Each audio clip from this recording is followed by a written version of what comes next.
to win.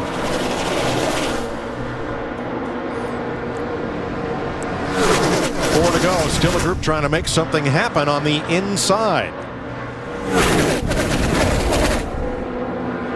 And that's Landon Castle by himself, 7 seconds back. The car behind him, Eric McClure, is a lap down, so Castle can cruise his way into the 500 from here with 3 to go. I'm just not sure that everybody else agrees with that cruising thing. It looks to me like there might be somebody cruising for a bruising the way they're getting a little aggressive back here with Carl Edwards in that bunch. Yeah, that's very possible up at this end of the field.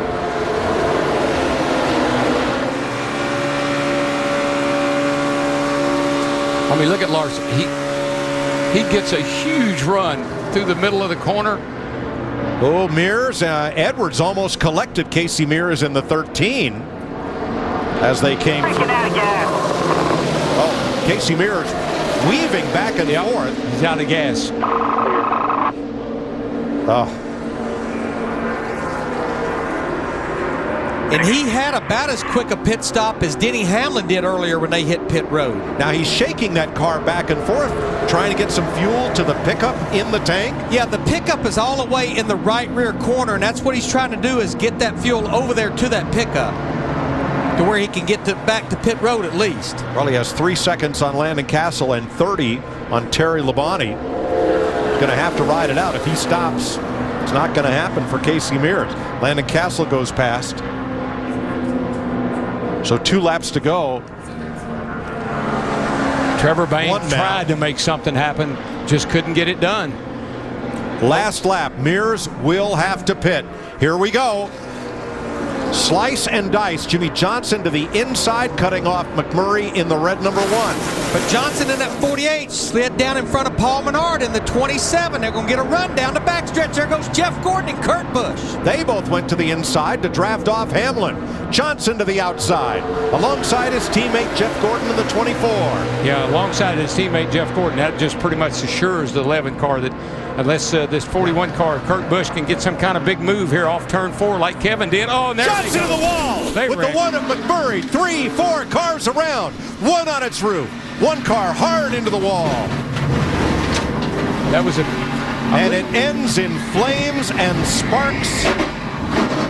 Our front row setter up here, he's got a torn up race car, Mark 78 Trix car. Jimmy Johnson, he looks okay. Front end of his car on fire.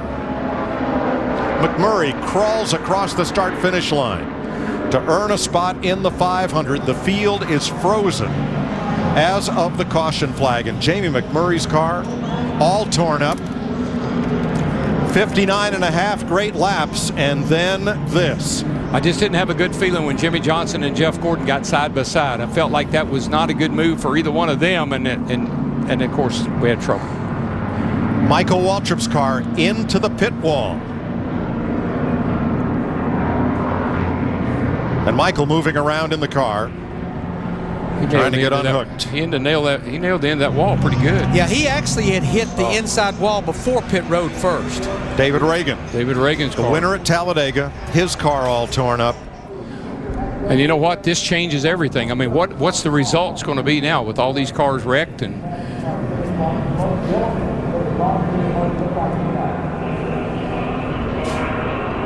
we're going to have to wait for an official finish. But it looks as if Casey Mears, who had to stop, did so, avoided calamity, and makes the 500. Michael Waltrip climbs out with a badly damaged car.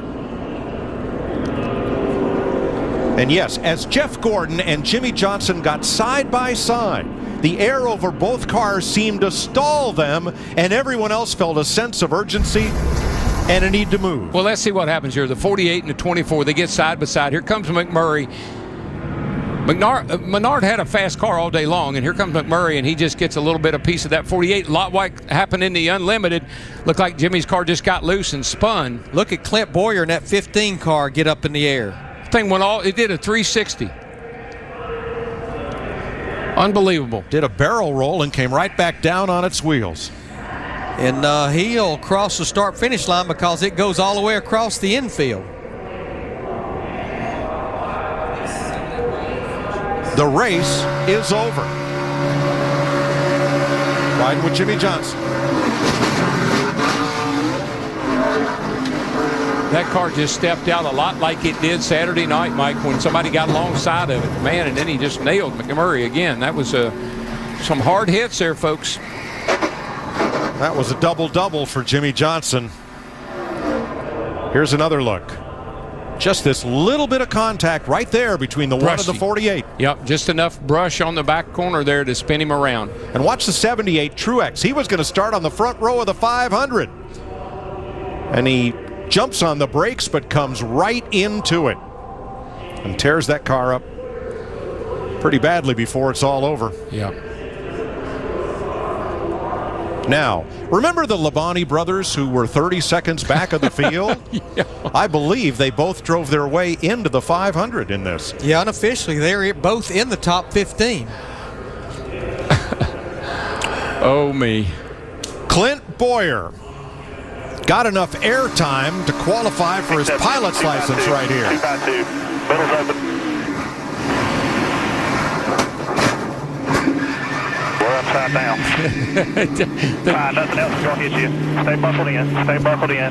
Stay buckled in. Nothing else is going to hit you. You're not hitting anything. Turn left if you can. Turn left if you can. Turn left if you can. Finish the race. Start finishes at your pit box. Start finishes at your pit box. One more, a little bit more. Get your transponder back. Okay. All right, let's have a look through our Fox Super Zoom.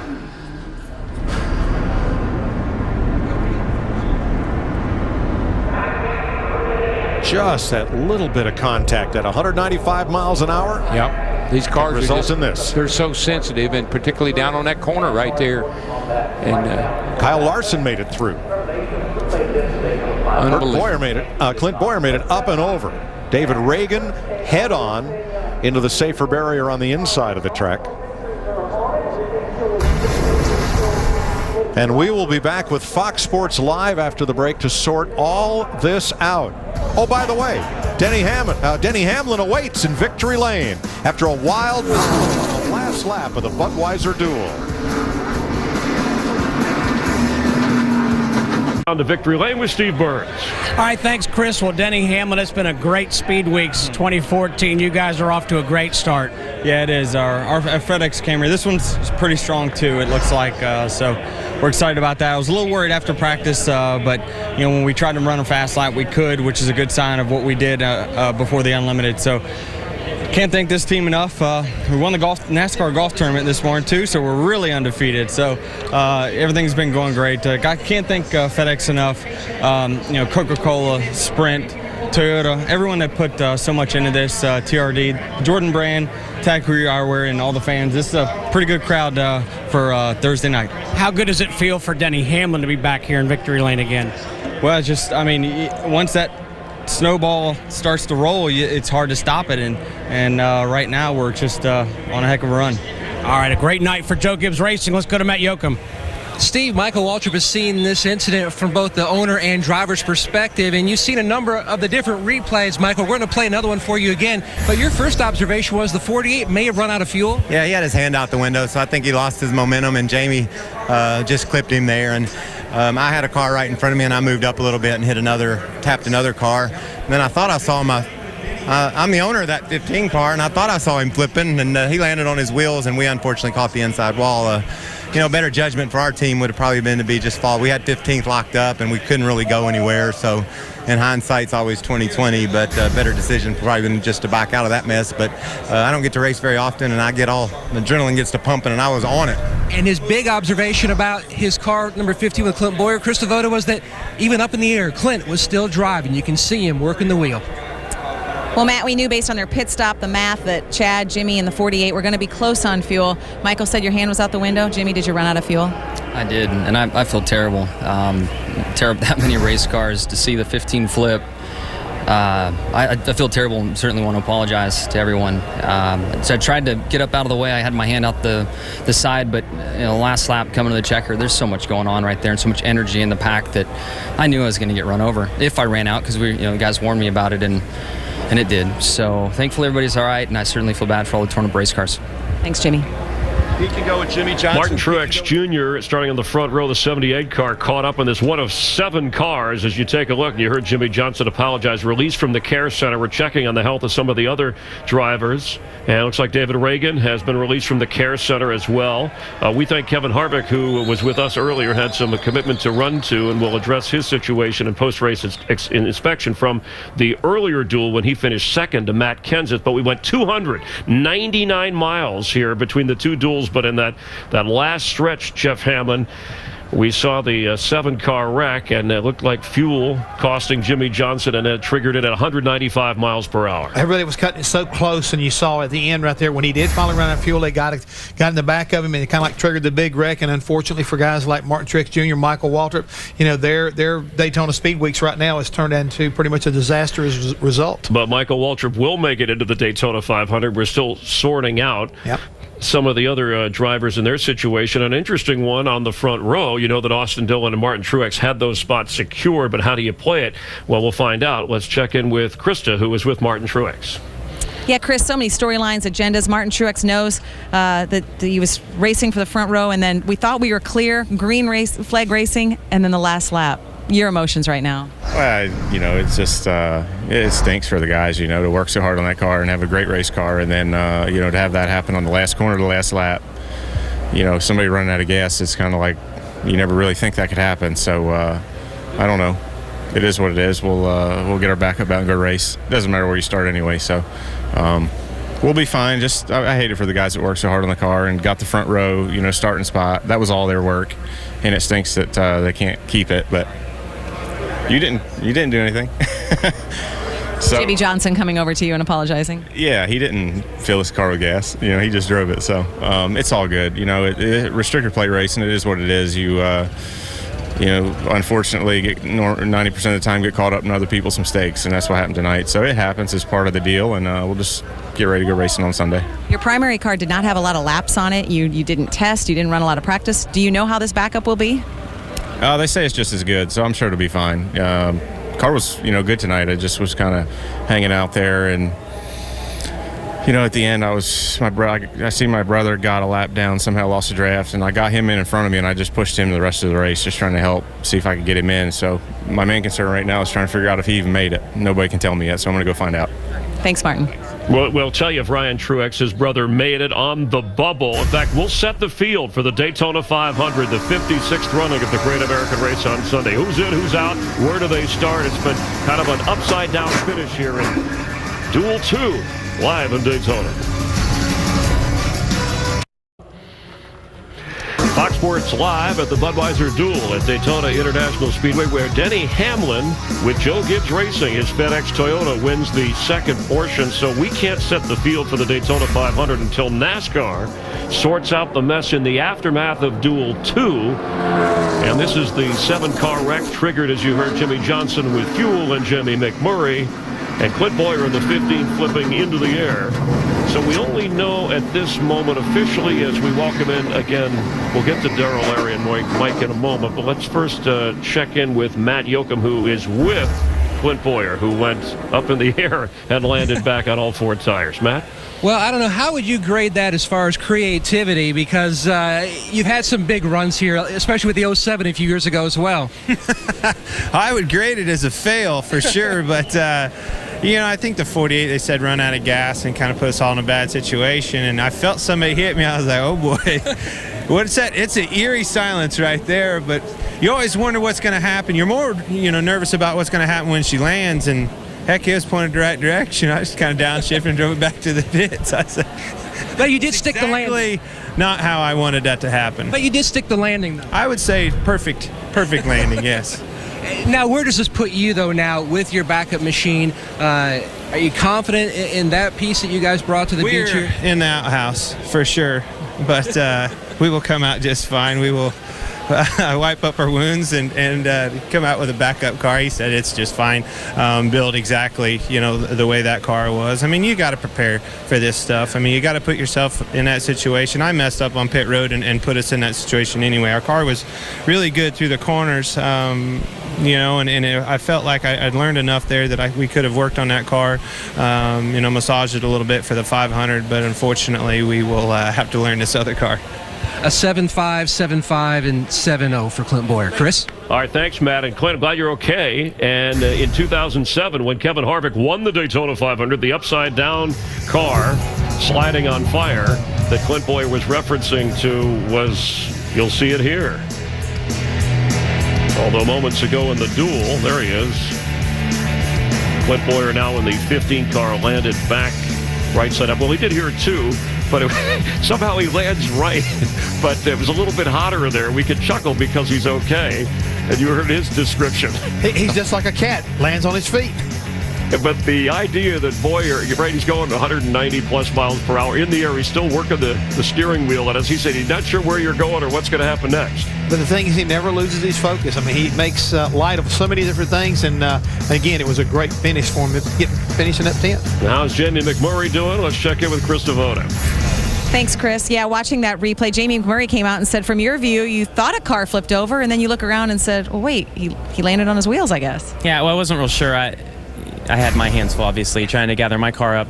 But I thought I saw a car flip, and then when the wreck was all over and I came back down pit road, I didn't see any cars that appeared that they had flipped. So that's really lucky that Clint was able to land back on his feet.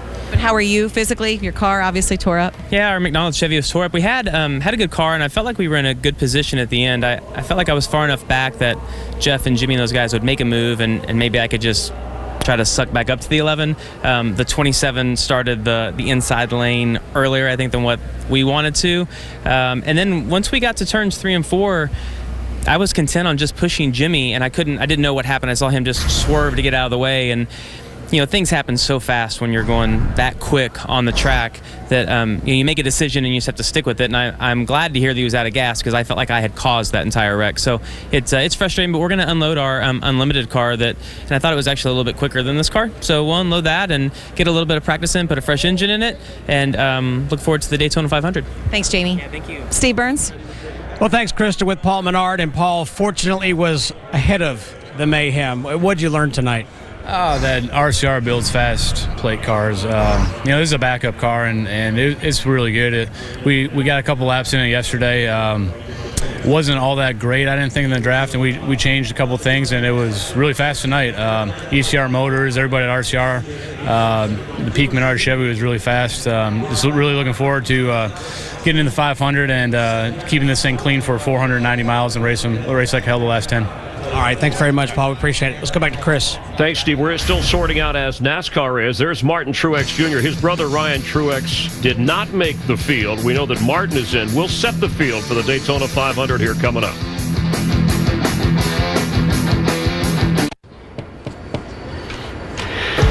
Aerial coverage provided by Goodyear. Everything they learn making tires for the grueling demands of NASCAR inspires what rolls into yours. Goodyear, the official tire of NASCAR. Completing the Budweiser Duel, these are the ones that did not qualify for the Daytona 500 that were trying to. Started out with 43 drivers, 43 spots. Obviously, Austin Dillon keeping the front row. And Martin Truex Jr., who had the other part of that front row, now with his car, if he doesn't repair it, he doesn't keep the front row. So let's welcome in the guys in the booth, Darrell, Larry, and Mike, to kind of sort everything out now that NASCAR has completed the finishing order of the way this duel wound up, Mike. And now I think we know who's in the Daytona 500. Well, and it took a while to decide the finish because in NASCAR, once the white flag waves over the leader, the next flag ends the race. And the next flag was the caution, not the checkered flag. So when that happens at the end of the race, NASCAR looks at video and still photographs and all available evidence to decide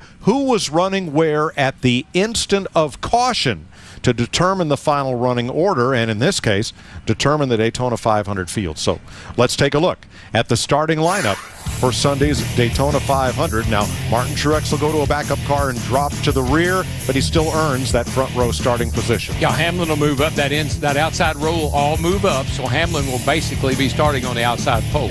Kurt Busch in his first start for Stewart-Haas Racing. He's going to start there on row 4. And Marcus Ambrose, the lone Ford, in the first 8 positions.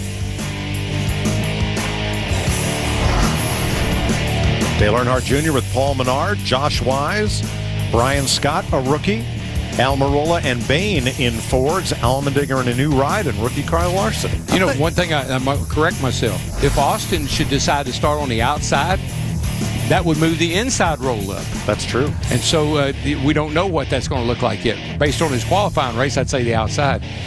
Several drivers here that'll be going to backup cars, as Clint Bowyer, Jamie McMurray that we spoke to, so they'll be going to the rear of the field. See rookie Cole Witt, veteran Terry Labonte, past champion, raced his way into the 500, as did his brother Bobby. And both those guys were sweating it, man, because, you know, the champion for visual was really not in play, and so they were really sweating it. Great job of those two fellas. Casey Mears runs out of fuel, has to make a pit stop. He still races his way in that 13 car. Jimmy Johnson runs out of gas and ends up back in row 16. Keselowski may be luckier than he thought, because by virtue of having to make that pass through, he probably avoided the big wreck. And Kevin Harvick's car, which finished second in his duel but failed post-race inspection, has to take a provisional. He will start 38. Parker Kligerman in a backup car after yesterday's crash. Michael Waltrip hard hit into the wall, but he will race on Sunday. The Talladega winner David Reagan will get the final spot in the field, as the champion's provisional is not needed. Chris? Well, Mike, that 7-car pileup after we had that 3-wide dramatic finish in the first duel. No cautions, no wrecks until the final lap of the final duel. And we'll have our final thoughts from Daytona here in just a moment. Matt Kenseth in a 3-wide finish held off Kevin Harvick, who failed post-race inspection, and then joined us in the Hollywood Hotel. And then Denny Hamlin, caution-free until the very end when we had that 7-car wreck. So those two guys, and Matt Kenseth led the most laps in last year's Daytona 500 in his Toyota before his engine failed. And Hamlin won the last race of the year at Homestead, already has the Sprint Unlimited victory on a roll here. Certainly two guys to watch for the Daytona 500. Definitely right now, this Joe Gibbs organization, if you remember last year, they were so strong on the restrictor plate races. Matt Kenseth, winning so many of them. So that I'm not one bit surprised. They've been kind of slow during as far as overall speed. When it comes time to get racing, these cars really perform as far as the draft's concerned, working through that as far as their partnership with the different teams out there. They've got fast race cars, and you're going to have to watch out for them come time for the 500. Well, Kevin Harvick sat in here after that caution-free duel one and said, hey, usually the second one creates a lot of adventure. And, even with the practice session yesterday with 7 cars, this is the one, and you heard Jimmy Johnson apologize with fuel. Jamie McMurray said, hey, I thought I triggered it, but 7 cars on the last lap as Hamlin pulled into victory lane. Look at that 15 flipping and landing. And as everybody's okay, all the drivers have checked out physically okay. Let's take a closer look through the FLIR thermal cam just to get a sense of that. Watching that 15 car is absolutely amazing. It is. It's just totally. Clint Bowyer. You don't think about something like it could ever happen with a 3,400-pound race car going up there and rolling over like that and landing back on its wheels. And then here at the end, the 78 car, one of our front row setters after qualifying, all of a sudden his hopes of starting on the front row are pretty much dashed. How about a surprise making the Daytona 500 from the field? Oh man, there's so many of them. Well, we do now have 7 rookies. Yes, that and are 7 out of the 8 made the race here today. I mean, which is pretty much unheard of. Including the pole sitter Austin Dillon, the return of the 3 car, and we'll certainly watch Kyle Larson, one of those rookies. But the tone has been set, and the kind of racing we'll see, I'm sure, on Sunday as we go 500 miles. The drivers will start out slow again, but when it's go time, you see the result. Denny Hamlin, he's not dialing it in. A lot more ahead on Fox Sports Live. For Jeff Hammond, Chris Myers, our entire crew live here in Daytona. Right now, let's head back to Los Angeles. Ryan Field and Don Bell.